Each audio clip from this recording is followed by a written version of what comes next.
pessoal, como vocês estão? Tudo em paz?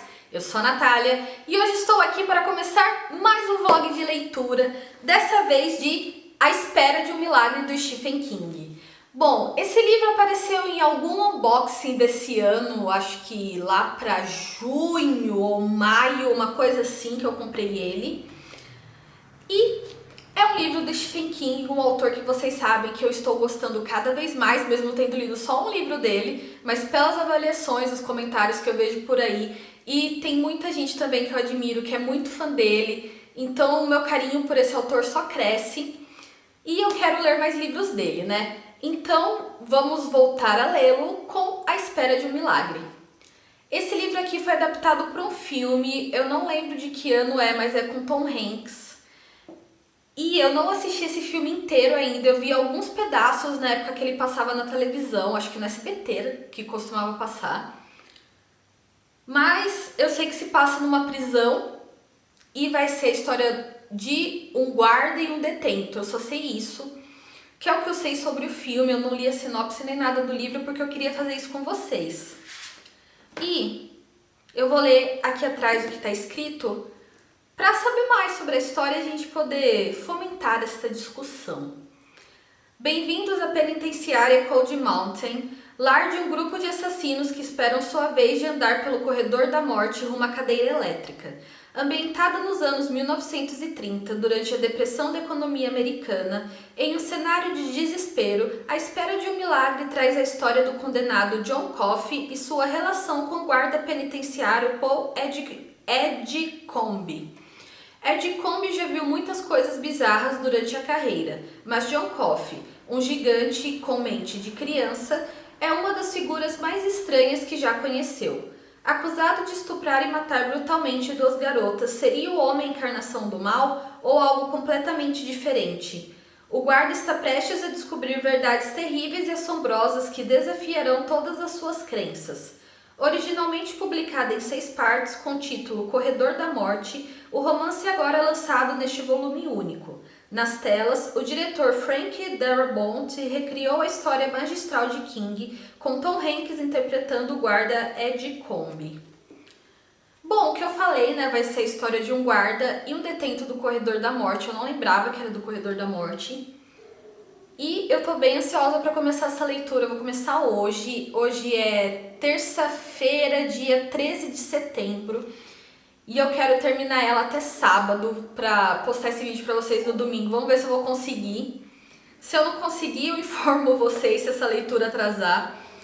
Mas vou começar a ler esse livro agora e espero gostar muito dele. Bom, gente, eu li até a página 69 hoje, parei por volta de meia-noite e pouquinho de ler.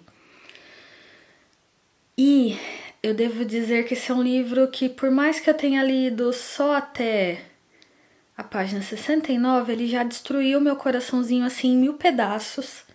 E nem foi contado muito assim ainda da história do prisioneiro. E é interessante que tem uma introdução, né? E o Stephen King fala bastante sobre o estilo de publicação desse livro, que originalmente ele foi publicado como brochuras. São 6 livros, se eu não me engano, livros assim mais curtinhos, livretos, eu acho que foi a palavra que ele usou, que era uma publicação seriada, no estilo do que o Charles Dickens fazia na época dele. E eu achei bem interessante isso, que eu não fazia ideia disso daí sobre esse livro, que o Stephen King já tinha publicado nesse estilo. E foi interessante saber sobre a forma como essa obra foi lançada, né, originalmente. Essa versão em livro é de 1996, se eu não estou enganada, que tem a assinatura dele, falando assim com o leitor e tal. Tem meio que uma carta bem bacana no início, que é o prefácio, se eu não estou enganada também. Ai, gente, ó, tudo eu falo se eu não estou enganada, porque eu já comentei com vocês que a minha memória tá péssima, né? Eu leio e esqueço. Enfim, não consigo lembrar detalhes assim, sabe? Mas quando entrou na história em si, é bem dolorido. É narrado pelo guarda da prisão, que ele é chefe dos guardas do bloco E. E é o bloco onde ficam os detentos que vão passar por execução. E era um assunto assim no qual eu nunca tinha parado para pensar. E é bem triste, sabe?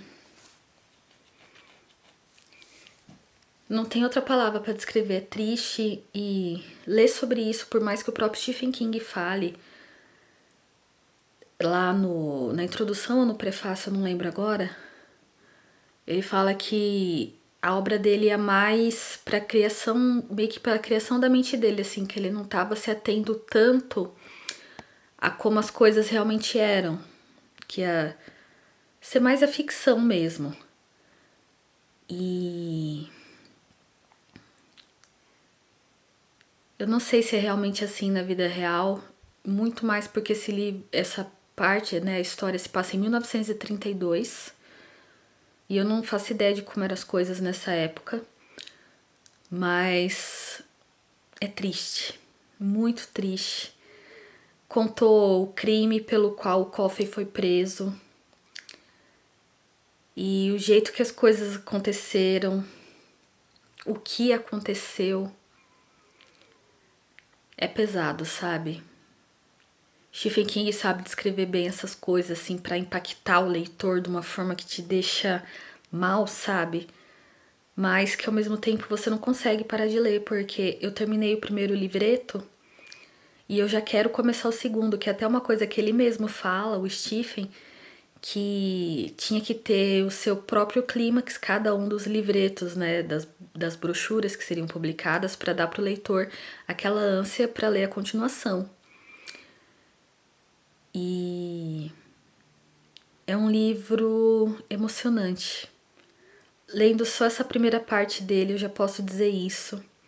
E eu sei que ele vai pegar meu coração assim e destruir.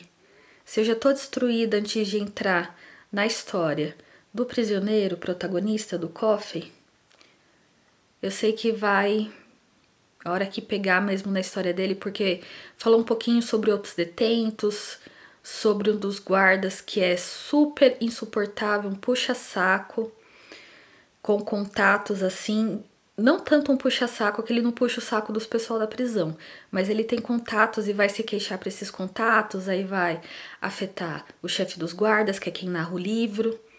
O livro é narrado em primeira pessoa por ele. E é o Paul. Eu não lembro o sobrenome dele, mas ele é chamado de Paul.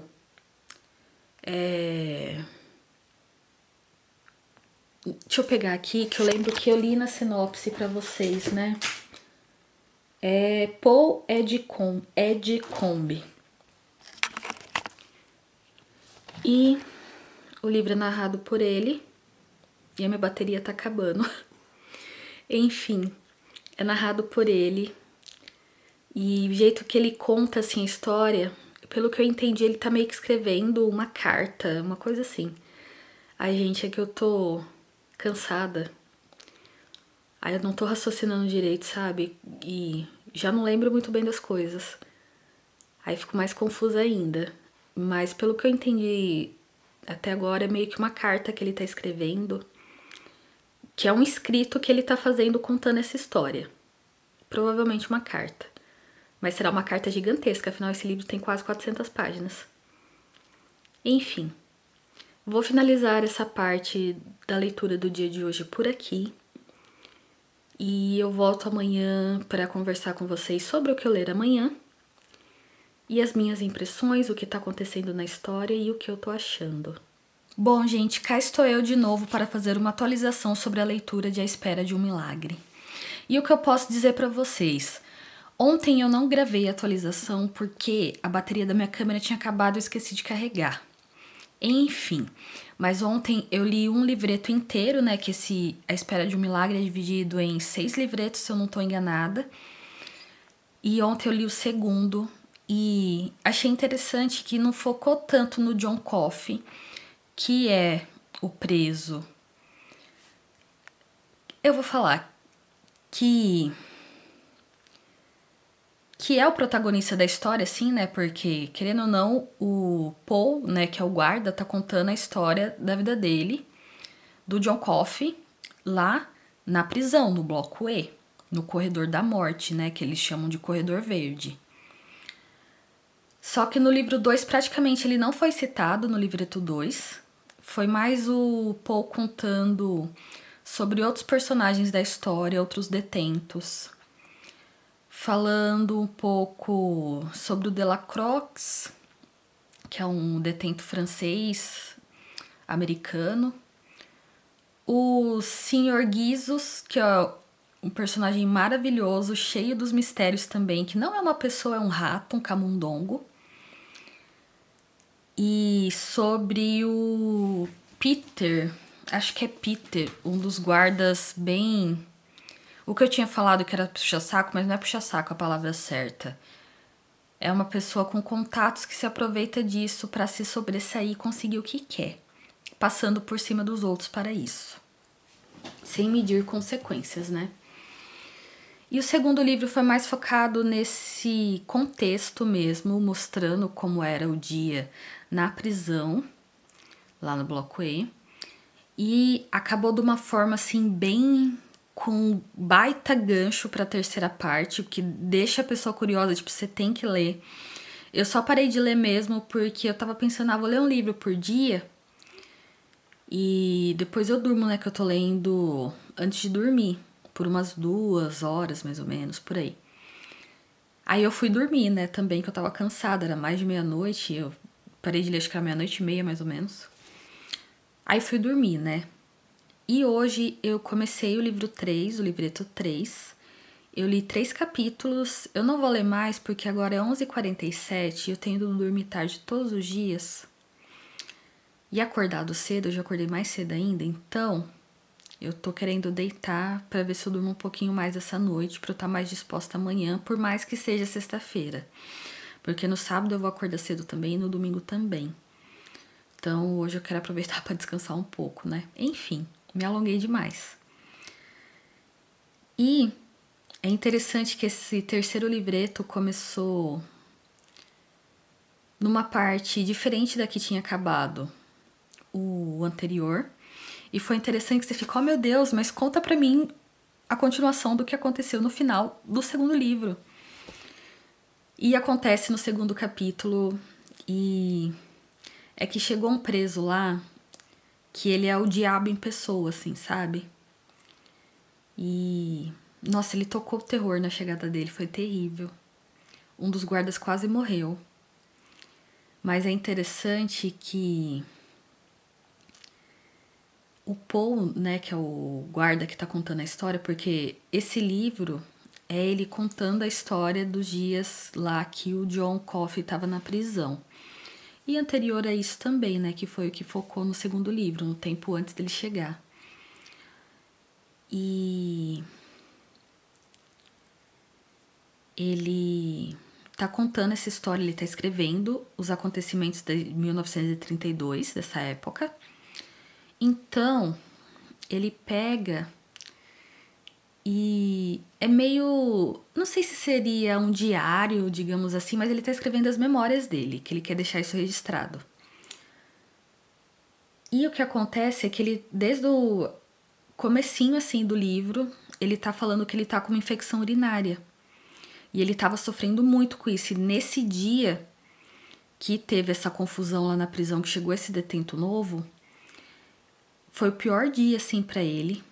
Tanto é que ele nem ia trabalhar, mas ele ia tirar o dia de folga, mas acabou ficando. E o John Coffey cura ele. E eu não sabia que era isso, porque eu lembro de uma cena do filme A Espera de um Milagre, que eu não assisti, mas eu lembro de já ter visto isso, que é uma cena do John Coffey, de vários insetos saindo da boca dele. E teve essa cena aqui. E o jeito que foi escrito é muito emocionante, assim, sabe? Você se sente presenciando uma coisa, assim, que não é normal, que é fora do comum, que chega mesmo a ser um milagre. E foi muito interessante ler isso, porque eu não estava esperando que isso fosse acontecer. E eu vejo, assim, pra mim, que o John Coffey ele foi acusado de matar e abusar de 2 garotinhas. Mas pra mim o que aconteceu foi que ele tava tentando curar elas e não conseguiu. E foi preso lá no lugar onde elas morreram. Mas eu não acho que foi ele que fez isso com elas, pelo que tem sido mostrado dele até agora. Pode ser que eu esteja enganada, mas eu acho que não. E ele se mostra ser uma criatura, assim, bem inocente até. Por mais que já seja um homem e tal, ele é descrito como um homem bem alto, bem forte. Ele tem mais de 2 metros. O Paul conta que as pernas dele, tipo, fica pra fora do catre, que eles chamam, né? Que acho que é tipo uma cama. E... enfim, ele cura o Paul. Paul tem certeza de que presenciou um milagre. E onde eu parei, ele tá falando que tá muito curioso sobre o John Coffey. E, né, a gente sabe que ele vai querer descobrir mais sobre ele. E eu li até aí. Eu tô gostando muito desse livro. O Stephen King, gente, ele é o mestre, sabe? Nossa, esse cara manda muito bem. Tô muito surpreendida, arrependida de não ter começado a ler os livros dele antes. Mas eu tenho me surpreendido e é interessante como ele vai criando essa expectativa no leitor pro que vai acontecer em seguida, sabe? Porque eu não sei o que esperar do que vai continuar esse livro, além de que vai ter o Paul tentando descobrir mais sobre o John Coffey. Mas eu não sei o que vai acontecer em seguida. Eu acredito que o John Coffey vai morrer na cadeira elétrica mesmo. Mas o desenrolar da história em si, os acontecimentos que vão ter na prisão, não faço ideia do que vai ser. E é bem diferente de Misery, mas você vê aquele quê de Stephen King, sabe? Um traço assim do jeito de escrita dele. Só que Misery é mais um suspense, né? Um thriller que vai criando aquele desespero em você, que você quer saber o que vai acontecer com o protagonista, se ele vai conseguir fugir. Enfim. E esse aqui também desperta essa curiosidade, mas é diferente, sabe? Eu não sei explicar muito bem os sentimentos, só sei que tá sendo muito emocionante. Quando eu li o primeiro livro, no primeiro dia que eu gravei esse vlog de leitura, eu tava muito triste, porque esse livro tava me deixando muito triste, muito mal. Mas eu não tô mais com esse sentimento, desde ontem eu não tive isso mais. Eu sei que eu vou me emocionar em algumas partes, porque o livro chama A Espera de um Milagre, né? Então...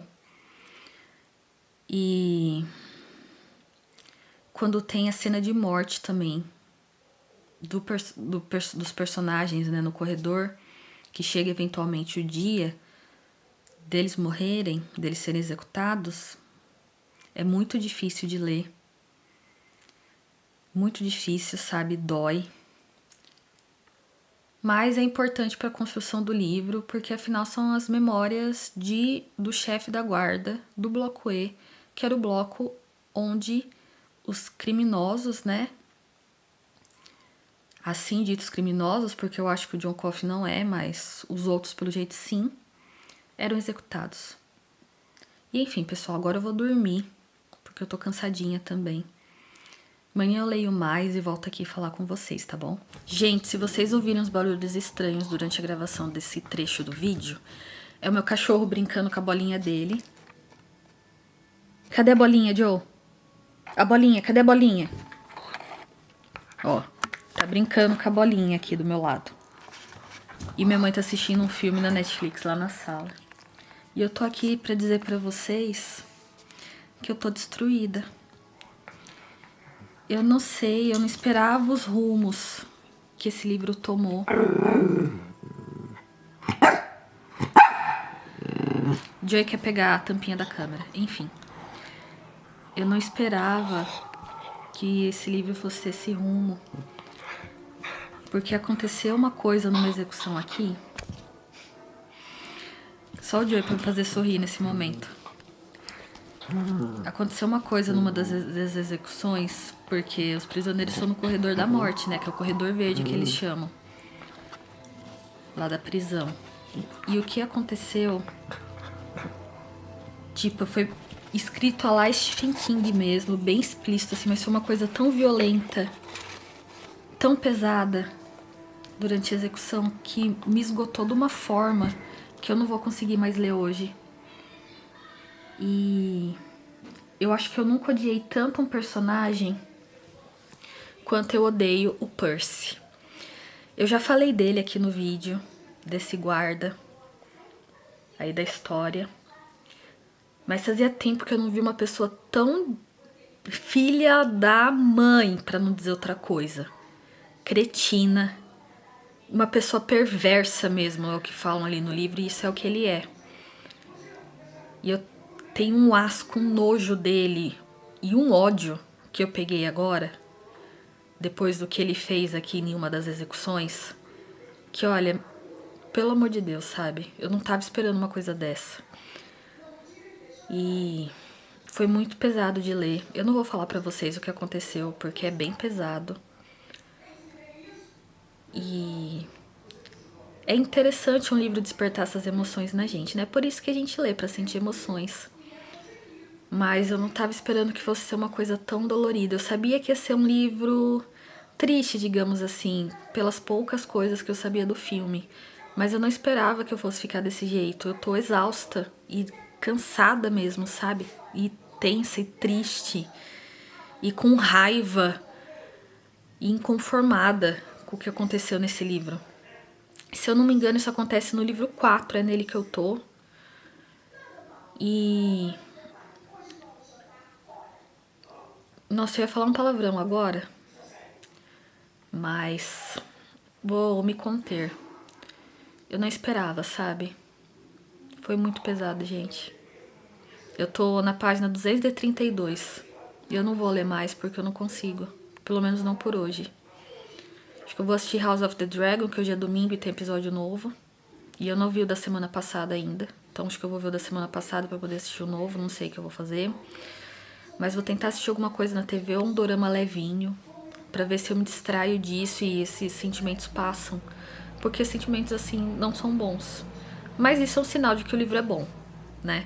Um livro que desperta esse tipo de coisa na gente. Enfim, deixa aqui registrado esse momento em que eu não consegui continuar o livro, mas eu tô aqui também pra dizer que eu vou terminar essa leitura e espero terminar em breve. Bom, gente, eu estou aqui no nosso cenário de sempre, que é o meu quarto, porque é onde geralmente eu leio, para atualizar vocês sobre a minha leitura de A Espera de um Milagre. Eu tô na página 289, terminei o capítulo 5 da quinta parte do livro. E depois dos acontecimentos de ontem, na minha leitura de ontem, né, eu posso dizer que essa parte está sendo mais tranquila, tá sendo mais de boa, não aconteceu nada muito perturbador. Mas os guardas lá da prisão estão levando o John Coffey para curar a esposa do... eu não sei qual é o termo certo, vou falar o chefe da prisão, mas eu acho que não é essa palavra, também não é presidente da prisão. E eles estão levando ele lá, porque o John Coffey tem esse poder de cura. Ele curou o rato de um dos detentos, ele curou o narrador da história, o Paul, que estava com infecção urinária. E o Paul, depois dos acontecimentos da minha leitura de ontem, né, do que aconteceu no livro, como uma forma de meio que redimir aquilo do qual ele tinha participado, ele teve a ideia de... se vocês ouvirem uns barulhos estranhos, é o meu cachorro se lambendo, enfim. Ele teve a ideia de levar o John Coffey para curar a esposa do chefe lá da prisão, porque ele acredita que essa é uma forma de meio que redimir pelo menos um pouco tudo que aconteceu naquela parte do livro que eu comentei com vocês ontem. E eles estão fazendo isso, estão colocando esse plano em ação. E foi aí que eu parei. Eu não vou ler mais por hoje, porque eu acho que eu já li bastante e eu não tô com tanta vontade de acabar o livro hoje. Ainda faltam umas 110 páginas para eu terminar, então provavelmente vou terminar amanhã, se tudo der certo, que amanhã tem bastante coisa pra fazer. De terça-feira é meio corrido pra mim, mas eu vou tentar ler amanhã. Se eu não terminar amanhã, eu termino o quarto também, enfim. Não tem essa urgência tão grande. E tá sendo uma leitura muito boa, apesar das emoções que ela me despertou ontem, porque foi realmente umas cenas, assim, muito difíceis de ler. Mas o Stephen King sabe o que tá fazendo, né? E uma coisa que eu queria fazer um adendo aqui para vocês, que é algo que eu não comentei, mas que é importante, é que o John Coffey é negro e esse livro fala bastante sobre o racismo, sobre como isso influenciou no julgamento dele, sobre como ele é visto com preconceito por um outro preso. E isso é bem abordado no livro. E, se eu não me engano, essa prisão tá no sul dos Estados Unidos e já vi em outros filmes, acho que não em outro livro, mas já vi num filme, acho que é aquele Emma Stone, A Resposta. A Resposta acho que é o nome do livro no qual o filme foi inspirado, mas enfim, no sul dos Estados Unidos, o preconceito, pelo menos nessa época, eu não sei como é hoje, mas a gente vê as coisas que têm acontecido no mundo, né? E lá nos Estados Unidos também, mas enfim. No sul dos Estados Unidos era bem difícil a situação. E isso é algo que é tratado nesse livro. Porque o John Coffey, ele é um homem negro, bem alto, bem forte. E ele é mal visto pelas pessoas. E eu acredito que esse foi o principal motivo para ele ter sido condenado também. O preconceito que as pessoas tiveram com ele. E, como eu falei, eu tenho certeza absoluta de que ele não matou as menininhas pelas quais ele foi acusado de assassinato, que foi o que levou ele ao corredor da morte. E o Paul, que é o narrador da história, até contou a teoria dele. E eu acredito totalmente nela, pra mim foi isso que aconteceu. Não vou contar pra vocês porque já tô contando muita coisa, né?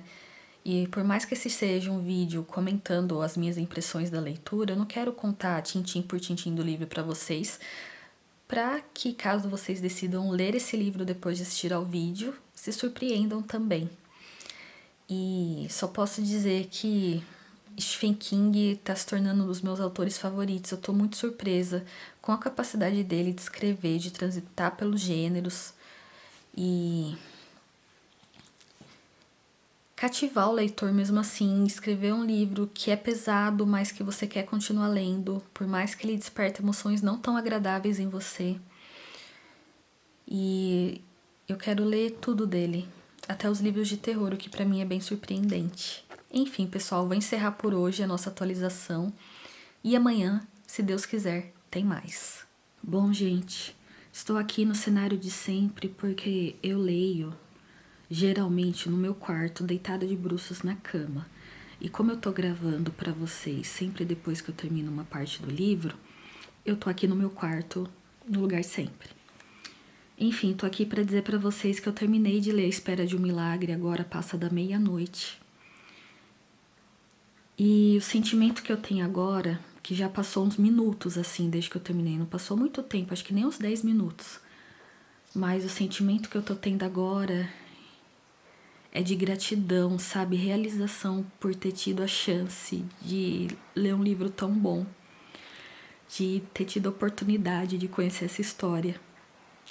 Faltando umas 10 páginas para acabar, eu comecei a chorar muito com o que estava acontecendo, com o que foi dito. E eu tive que parar de ler porque eu não estava conseguindo enxergar através das lágrimas. Eu não sei se eu já comentei aqui, talvez eu nem devesse comentar, mas eu vou falar. Eu sofro de uma depressão severa. E o que o Stephen King escreveu ali sobre uma criaturinha que nunca tinha perdido o entusiasmo pela vida mexeu tanto comigo. E eu não consegui me conter, sabe? Eu comecei a chorar muito. E foi muito emocionante ler esse livro. Depois eu chorei mais ainda. Eu tava lendo, eu parei, porque eu não tava conseguindo ler mais por causa das lágrimas. Aí eu parei, o Joey, meu cachorrinho que tava aqui no quarto, ficou todo preocupado comigo. Eu fui no banheiro, sequei as lágrimas e voltei pra terminar o livro. E que livro, gente. Eu fico pensando como deve ser ter a mente do Stephen King pra escrever uma obra dessa. Um cara que escreveu o quê? Aqui na orelha tinha falando lá na biografia do autor que ele tinha escrito mais de 40 livros e 200 contos. Imagina a genialidade de uma pessoa dessa para transitar entre vários gêneros e escrever uma obra-prima, porque para mim esse livro é uma obra-prima. Fazia muito tempo que eu não me emocionava tanto com um livro, a ponto de chegar a chorar mesmo, sabe? E nossa, que leitura, gente.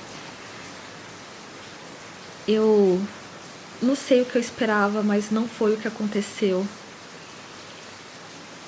Tivemos um final emocionante, como eu já falei, triste demais, mas que dá uma força na gente quando acaba. Não dá pra explicar direito. E eu me sinto outra pessoa depois de terminar de ler esse livro. Amanhã, eu sei que eu não... Amanhã agora já. Eu já não sou a mesma pessoa que eu era quando eu comecei esse dia, sabe? E esse é um livro, gente, que todo mundo deveria ler. Independentemente do gênero que você goste, você tem que ler esse livro, se você gosta de ler. E o Stephen King é um mestre, sabe? Não é só o mestre do terror, não. Ele é o mestre dos escritores, assim, porque o que ele fez em A Espera de um Milagre, poucos autores são capazes de fazer, sabe? Tudo tão amarrado, tão fechadinho, tão bem escrito, tão detalhado, tão emocionante, tão lindo de se ler, sabe? Por mais que sejam acontecimentos bem trágicos, trate de temas muito pesados, seja um livro que fale muito sobre a velhice, sobre racismo principalmente, sobre ser um livro que coloque em xeque as nossas crenças, que trata tão bem a questão da gente não ser maniqueísta, ninguém é totalmente bom, inteiramente mal. E a forma como ele é conduzido, gente, é magistral. Stephen King é um gênio, sabe? Se um dia eu for 1% da escritora que esse cara é, eu vou ser uma pessoa muito feliz, porque o que ele fez aqui, poucos são capazes de fazer. E com 2 livros dele lidos só, já se tornou com certeza um dos meus autores favoritos. Eu entendo porque tanta gente é muito fã dele.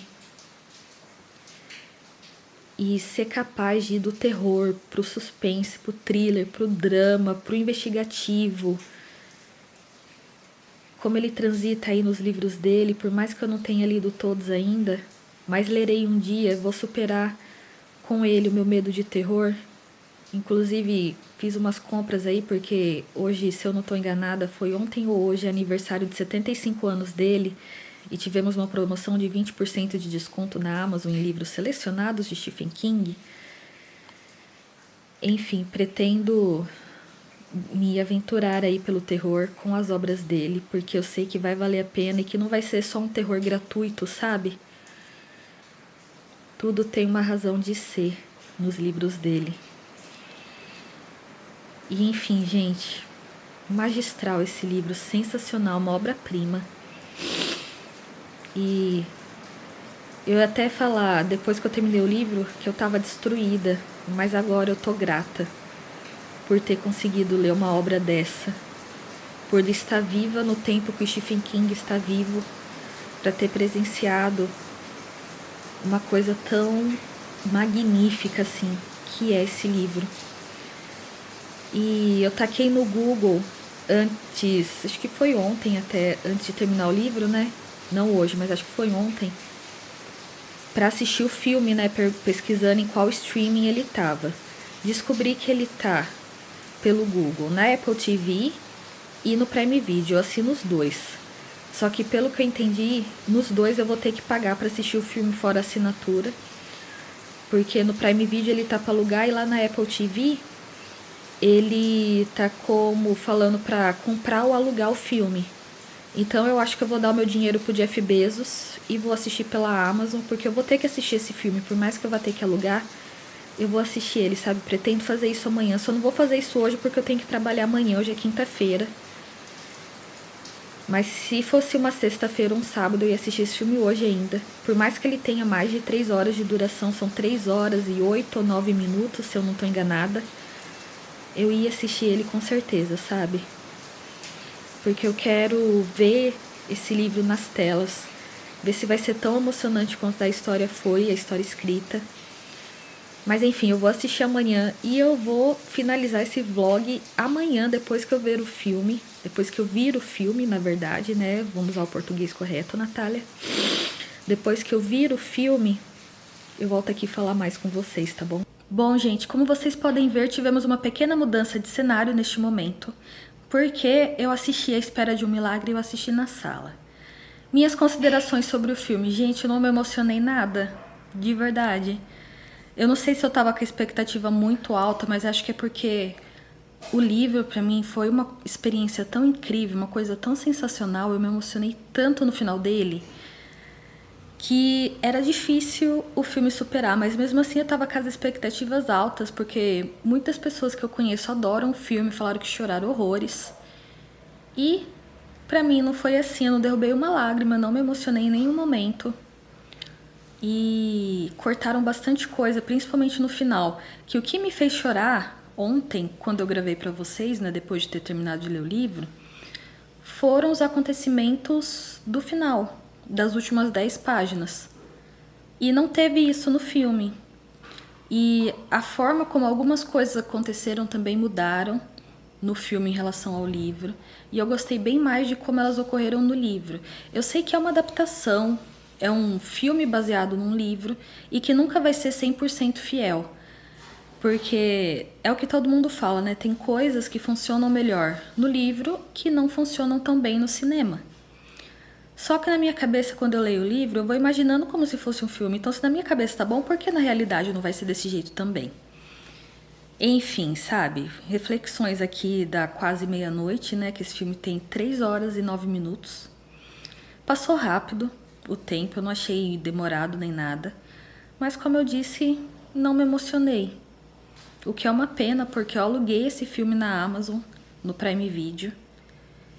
E R$ 7,90, o que é mais caro do que alugar numa locadora, pelo menos quando a gente alugava filmes em locadoras ainda. Achei carinho, ainda mais... depois que você assiste, você tem 48 horas pra terminar, uma coisa assim. Mas você tem 30 dias pra assistir. Só que depois que você começa, você tem esse limite aí de tempo, né? Essas horas, acho que é 48 horas, pra poder terminar de ver o filme. E foi o meu entretenimento de hoje. Agora eu vou dormir, que eu tô cansadinha.